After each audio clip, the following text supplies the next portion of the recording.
Mungkin masih banyak orang di luar sana yang berpikir atau masih memiliki pandangan bahwa investasi saham itu sama dengan judi.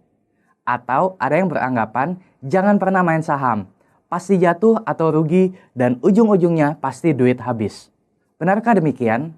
Memang tidak bisa disalahkan karena banyak orang yang coba-coba berinvestasi di saham tanpa mempelajari terlebih dahulu ilmunya. Ibaratnya mau ikutan kompetisi Formula One tapi belum punya lisensinya. Mengatakan bahwa saham itu judi sama saja dengan mengatakan bahwa pisau itu alat membunuh. Memang betul, pisau adalah alat membunuh jika penggunaannya adalah untuk membunuh. Tapi apakah kalau pisau itu dipegang oleh seorang chef untuk menghasilkan makanan lezat, dapat dikatakan juga bahwa pisau adalah alat untuk membunuh? Tentu saja tidak kan? Jadi tergantung pada tujuan orang yang menggunakannya. Sama halnya dengan investasi saham.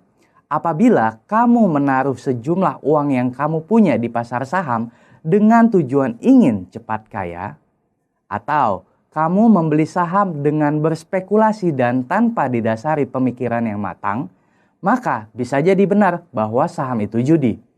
Akan tetapi, jika kamu membeli saham dengan tujuan untuk mengembangkan nilai uang kamu agar tidak tergerus inflasi, mendapatkan passive income melalui dividen, mendapatkan capital gain untuk diinvestasikan kembali, atau melindungi masa tua kamu, maka tentunya saham itu bukan judi. Jadi, apakah saham itu judi atau bukan? Semua kembali lagi pada tujuan seseorang berinvestasi di pasar saham. Bisa saya katakan, investasi saham adalah investasi yang aman untuk dilakukan selama kita tahu bagaimana menanggung risiko yang ada. Lalu, apa yang dimaksud dengan investasi saham? Menurut Bursa Efek Indonesia, saham dapat didefinisikan sebagai tanda penyertaan modal seseorang atau pihak seperti badan usaha dalam suatu perusahaan atau perseroan terbatas. Dengan menyertakan modal tersebut, maka pihak tersebut memiliki klaim atas pendapatan perusahaan, klaim atas aset perusahaan, dan berhak hadir dalam rapat umum pemegang saham atau RUPS. Saham merupakan instrumen investasi yang banyak dipilih para investor karena saham mampu memberikan tingkat keuntungan yang menarik. Di sisi lain, saham merupakan salah satu instrumen pasar keuangan yang paling populer. Menerbitkan saham merupakan salah satu pilihan perusahaan ketika memutuskan untuk pendanaan perusahaan.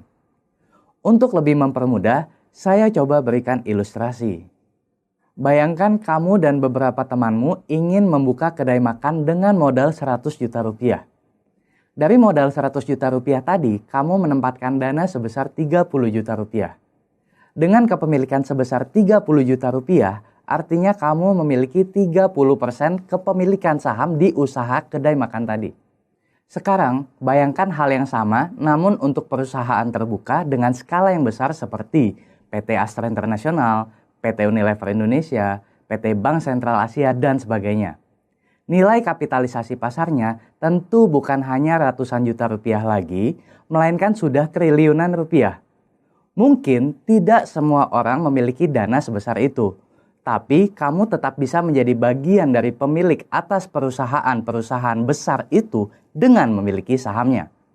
Besar porsi kepemilikan kamu dihitung dari banyaknya jumlah lembar saham yang kamu pegang. Sebagai contoh, katakanlah saat ini harga saham PT Astra International dengan kode saham ASII adalah Rp7.000 per lembar. Maka, kamu bisa membeli saham PT Astra International sebanyak 1 lot dengan harga Rp7.000 dikali 100 lembar sama dengan Rp700.000. Dengan membeli minimal 1 lot, kamu sudah menjadi bagian dari pemilik perusahaan PT Astra International. Sebagai informasi tambahan, dahulu saham berbentuk secari kertas yang menyatakan bahwa nama yang tercantum di atas kertas tersebut merupakan pemilik saham atau perusahaan sesuai dengan porsi atau berapa banyak penyertaan dalam perusahaan tersebut. Akan tetapi, seiring dengan berkembangnya teknologi, sekarang sudah tidak berbentuk selembar kertas lagi, melainkan sudah dilakukan secara online atau scriptless. Kita sudah membahas mengenai apa itu saham, tapi kamu tahu tidak perusahaan apa saja yang ada di sekeliling kamu yang bisa kamu beli sahamnya? Akan saya beritahu di video selanjutnya.